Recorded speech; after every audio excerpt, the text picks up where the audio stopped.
Try to evolve with each shoe. We try to make it even better. The 5 is certainly no different. It's always about an evolution for me. I thought about the saying of basketball players can't play in low-cut shoes.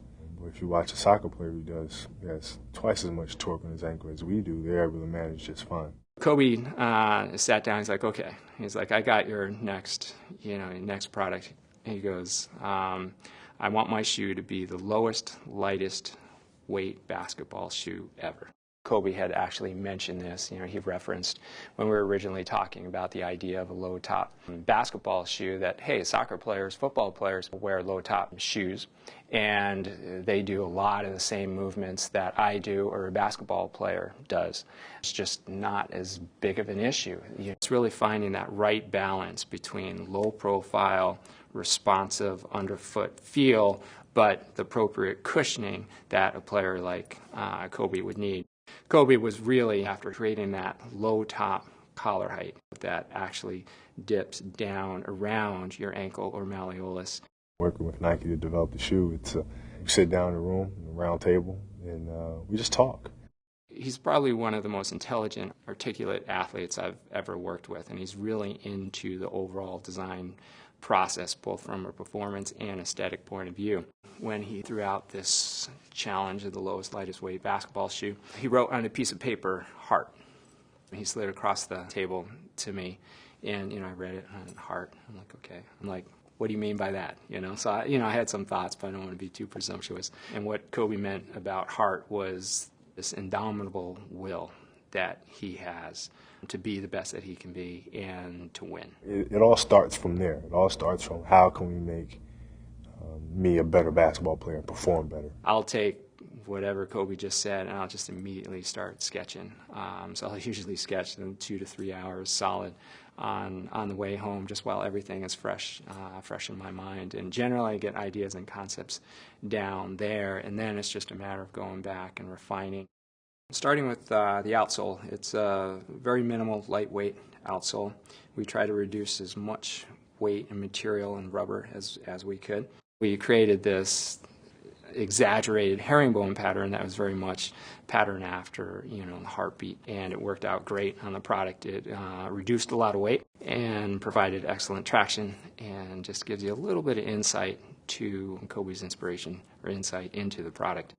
We developed this code specific to Kobe. It's so complicated and secretive, I don't even understand it. So you could take a letter and go through a number of these different layers or processes, and you have a subsequent dot matrix pattern. So we incorporated that onto the product in the outsole. So there's this unique dot pattern on the sidewall of the outsole, and I'll reveal it here, but actually says heart.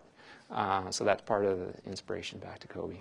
The one question I had is, can we go to a lower cut shoe but still not lose the cushioning that I like to have? We put in 2 Zoom bags, one thicker one in the heel and then a little lower profile under the first met head, kind of the 2 key areas that a basketball player will have during the course of a game.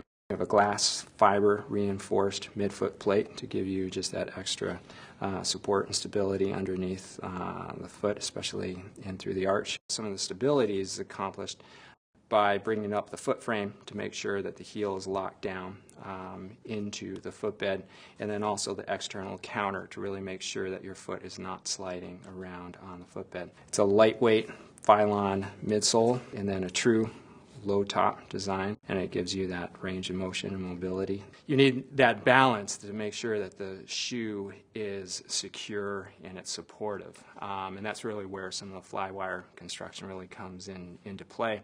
This was a new flywire construction and material, so we've sandwiched the flywire in between these thin skins.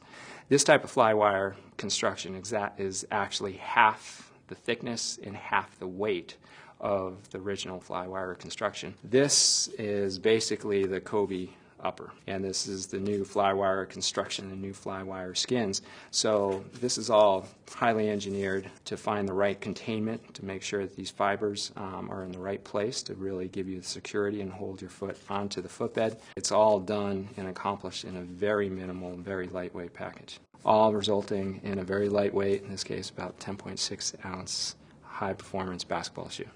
You know, you're making a shoe that's extremely comfortable, particularly when other players are wearing them and opposing players are wearing them, because then you know you're really doing something good, because even though you're competing against them, they feel like, you know, to win this championship or to play, you know, the game that they want to play, you know, they want to play them in your shoes because they perform the best and they're the most comfortable. When we finally sat down with the final concepts and confirmation samples of the different colorways, Kobe took one of them, and he was excited about all of them, but he took one in particular, and it was the shoe that he'll debut Christmas Day, and he just said, he goes, "This is my favorite shoe of all time."